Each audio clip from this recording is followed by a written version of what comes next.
Brandon Ingram and the New Orleans Pelicans, try as they might, they can't seem to find a way to get away from each other. What's going on with the all-star swingman? I'll talk about that in just a minute. But first, congratulations to the Phoenix Suns. You just became the highest paid team in NBA history, over $400 million when you add up salaries and taxes. In fact, they're paying almost as much in taxes as they are salaries this coming season. The Phoenix Suns decided to give Josh Okogie, who played 16 minutes per game last season and averaged less than 5 points, a 2-year, $16 million contract. Sound like a lot? Because it's not just about his production on the court. You see, what the Suns are actually doing is turning Josh Okogie into a trade chip. That's right. The second year of the deal is non-guaranteed, which means they can put him into a deal, $8 million going out. Now, they are a Tier 2 apron team easily based on the NBA's new salary rules that provide some real restrictions for them. For example, they can't aggregate salaries in a trade. That means you can't combine, say, Josh Okogie with anyone else on the roster and send them out in a deal. You can only send players out by themselves, which is why it actually helps to have Josh Okogie on an $8 million contract. That opens up the trade possibilities. You can find a lot of players that are making $8 million or less. Harder to do so if he's making, say, a veteran minimum or $4 million or something like that. So Josh Okogie gets the big deal, but this is mostly about what they could do with them as a trade chip. We know this Phoenix Suns teams, they're not going to have a lot of options to change their roster midseason if they need to, because they are so expensive. In the NBA's new collective bargaining agreement, it was built to punish teams doing the things that Phoenix is doing right now.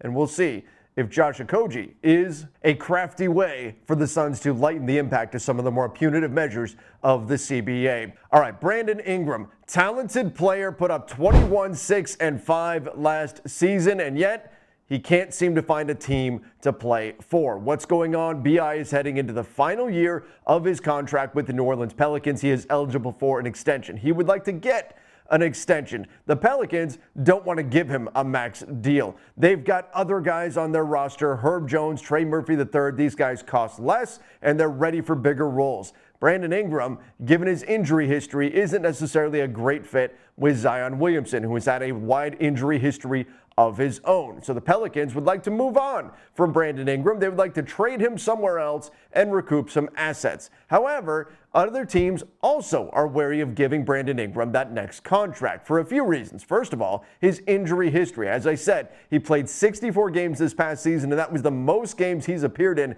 since his rookie year way back in 2017. So injury history is a big part of the problem here for Brandon Ingram. Teams don't want to hand over a max contract to a guy that's going to miss a large chunk of the season. But beyond that, what is Brandon Ingram really as a player? I mean, let's be honest here. Brandon Ingram is just fine. I mean, he's an all-star caliber player. But if he is your second best player, are you really a championship contending team? Probably not. If he's your third best player, yeah, you feel pretty good about that. That's a problem with the new CBA. If you're going to give a max contract to Brandon Ingram, he probably needs to be your second highest paid guy. If he's your third highest paid player, you start running into cap issues when we start getting into the first and the second tier aprons. Not every team is going to blow past those aprons the way the Phoenix Suns have, the Boston Celtics have, a few others. There's going to be most teams that are going to look at that second-tier apron, and they're going to view it as a hard cap. They're not going to want to move past it. They're going to want to move forward with a 2-star roster build. And if you're going to do that and you have any kind of an eye towards winning a championship, Brandon Ingram can't really be one of those 2 stars. So something has to give here. Either Brandon Ingram has to be willing to take less money in order to get a team to be interested in him. The Pelicans have to be willing to take less coming back in a trade. Remember, they have to actually sign off on what it is that's coming back to them in some trade to another team. Or they just need to find a team that really loves Brandon Ingram so much that they're willing to give him the contract that he wants. Now, that doesn't seem to be out there, because if it was, they already would have done a deal. So for the time being, Brandon Ingram, the Pelicans, they're stuck with each other for now. Maybe the Sacramento Kings could get back involved. They're rumored to be interested in Kyle Kuzma, despite already making the trade for DeMar DeRozan. Maybe that's an option, but otherwise, looking around the NBA trade market, it's hard to see a landing spot that makes sense for both the Pelicans, Brandon Ingram, and then makes sense for the incoming team as well. Tough situation right now for a good player, but this is the new reality of the NBA's CBA. Worst case, Brandon Ingram plays out the final year of his contract. Next summer hits free agency. Maybe the Pelicans can execute a sign and trade. Otherwise, he could walk away and leave the team with nothing. Everybody, let me know your thoughts on the Josh Okogie situation. Are the Suns crazy to pay this much money? Or are they actually making a really smart move by turning Okogie into a walking trade chip? And then Brandon Ingram, where will he ultimately wind up? Does he play with the Pelicans on opening night? Or will they actually finally find a trade? And where could that be? Let me know in the comments section. Make sure you subscribe. Till next time, see you and stay safe.